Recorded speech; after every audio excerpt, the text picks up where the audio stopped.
ఇప్పుడు ఈ మీటింగ్ నిర్వహణలో చూసిన వాళ్ళందరూ కూడా చాలా లోడ్ ఉండేది అంతకుముందు.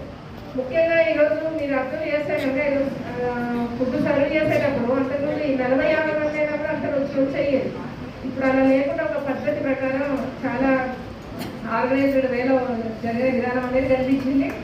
తర్వాత మీరు ఉదయం కనుక చూస్తే నిన్న తక్కువ మంది ఉంటారనుకొని మేము రాత్రి చాలా ఫుడ్ మిగిలి అదంతా మార్నింగ్ చూస్తే చాలా వరకు అది వేరే గిన్నెలో ఉన్నది మొత్తం పాడైపోయింది. మొత్తం పులిహోర అంతా ప్రిపేర్ చేస్తారు. ఇదంతా ప్రిపేర్ చేసినంతా కూడా కలిసి లక్ష్మీశ్వరు మధ్యాహ్నం కలిసి పులిహోర అంతా కలిసిన తర్వాత పులిహోర పాడైంది, వేరే గిన్నెలో ఉన్న పాడైంది అని తెలిసిన వెంటనే ఇంకా అప్పుడు ఆర్డర్ ఇచ్చే టైం లేదు, వచ్చి అప్పటికి టైం అయిపోయింది. ఇంకా ఫాస్ట్గా మా చేతిలో ఉన్నది ఏంటంటే ఏదో ఒక బ్రేక్ఫాస్ట్ చేయాలని ఉద్దేశం వెంటనే ఉప్మా చేశాడు. అది చేసిన తర్వాత కూడా అయిపోయింది, మళ్ళీ రెండోసారి కూడా అది ప్రిపేర్ చేశాడు. మామూలుగా అంత సులువుగా తను చేయడము ఇవన్నీ కూడా లేవు.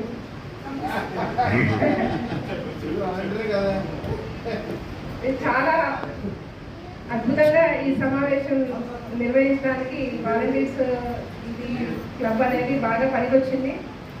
ఇక ముందు కూడా దీని ప్రేరణ తీసుకొని ఏ మీటింగ్ అయినా ఎగబడి పోటీపడి నేను ఈ మీటింగ్లో నేను నిర్వహణ బాధ్యతలు నేను చూసుకుంటాను అనేసి ఈ పని నేను ముందుకు వస్తాను, ఇది నేను చేయగలుగుతాను, నా వరకు నేను ఇది కంట్రిబ్యూట్ చేస్తాను అనేసి అందరూ కూడా ముందుకు రావాలి అని చెప్పి ఆ సదుద్దేశంతోనే ఈరోజు వీళ్ళందరినీ కూడా అభినందిస్తున్నాము.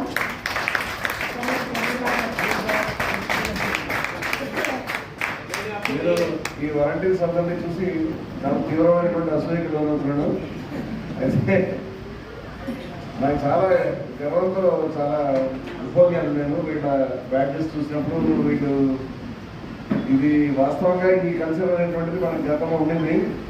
ఆ మధ్య మధ్యలో జయబాబు సభ జరుగుతున్నప్పుడు వేరే వాళ్ళు వచ్చి వంట చేయడం, వేరే వాళ్ళు వచ్చి వడ్డించడం చూసి నేను సిగ్గుపడేవాడు. మా వాళ్ళు కంపల్సరీగా ఉండడానికి తప్ప వేరే లేదని. అలాగే ఆశ్రమాలు కూడా ఆశ్రమ కల్చర్ దారి తప్పుతున్నప్పుడు కూడా మేము చాలా కుంగిపోయేవాళ్ళం. కానీ రజని పట్టుదలగా ఇది చేసుకుంటూ ఆమె కంటిన్యూస్గా వింటర్ ట్రైనింగ్ క్లాసెస్ అని 2020 కూడా 22 అప్పుడు జరిగిన 21 అప్పుడు ట్రైనింగ్ క్లాసెస్ జరిగినప్పుడు కూడా పట్టుదలగా మన ట్రైనింగ్లో వంట చేయడం, వర్క్ చేయడం అనేది ఒక పని. దాన్ని ఫిజికల్ వర్క్ చేయించేది. అట్లా ఆమె మంచి రాక్షసులు మంచి పేరు తెచ్చుకుంది. తర్వాత